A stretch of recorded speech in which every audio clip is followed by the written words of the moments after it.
ഉസ്താദുമാരെ, പ്രിയപ്പെട്ട നാട്ടുകാരെ, സ്നേഹിതകളെ, സുഹൃത്തുക്കളെ, അസ്സലാമു അലൈക്കും.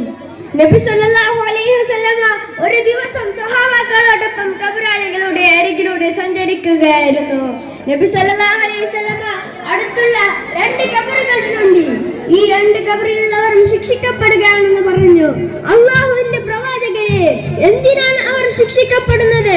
നബി സല്ലല്ലാഹു അലൈഹി വസല്ലമ പറഞ്ഞു, ഇതിൽ ഒരാൾ ഏഷണിക്കാരനും മറ്റേയാൾ മൂത്രശുദ്ധി വരുത്താത്തവനുമായിരുന്നു. നബി സല്ലല്ലാഹു അലൈഹി വസല്ലമ സഹാബാക്കളോട് ഒരു പച്ചയായ കമ്പ് കൊണ്ടുവരാൻ ആവശ്യപ്പെട്ടു. അത് 2 കഷ്ണമായി മുറിച്ച് ഖബറിടത്തിൽ കുത്തി. ഇവരുടെ ശിക്ഷ ലഘൂകരിക്കാൻ വേണ്ടിയായിരുന്നു ഇത്. ആ പച്ച കമ്പുകൾ പച്ചയായി നിൽക്കുന്ന കാലത്തോളം തസ്ബീഹ് ചൊല്ലി മയ്യിത്തിന്റെ ശിക്ഷ ലഘൂകരിക്കാൻ കാരണമായി തീരും.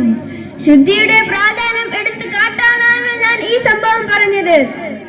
നബി സല്ലല്ലാഹു അലൈഹി വസല്ലമ പറഞ്ഞു, ഈമാനിന്റെ അർദ്ധഭാഗമാണ് ശുചിത്വം. ശുദ്ധിക്ക് വളരെ സ്ഥാനം നൽകിയ മതമാണ് ഇസ്ലാം. ഇസ്ലാം പശ്ചാത്തപിക്കുന്നവരെയും ശുദ്ധിയുള്ളവരെയും അല്ലാഹു ഇഷ്ടപ്പെടുന്നുവെന്നാണ് വിശുദ്ധ ഖുർആൻ പ്രസ്താവിക്കുന്നത്. ഈ പ്രസ്താവനയിലൂടെ തന്നെ ശുദ്ധിയില്ലാത്തവരെ ഞാൻ ഏറ്റെടുക്കില്ല എന്നല്ലേ നബി സല്ലല്ലാഹു അലൈഹി വസല്ലമ പറഞ്ഞത്. പ്ലാസ്റ്റിക് മാലിന്യങ്ങൾ പൊതുസ്ഥലത്ത് നിക്ഷേപിക്കുക, ഇതൊന്നും ഇസ്ലാമിക സാംസ്കാരികമല്ല.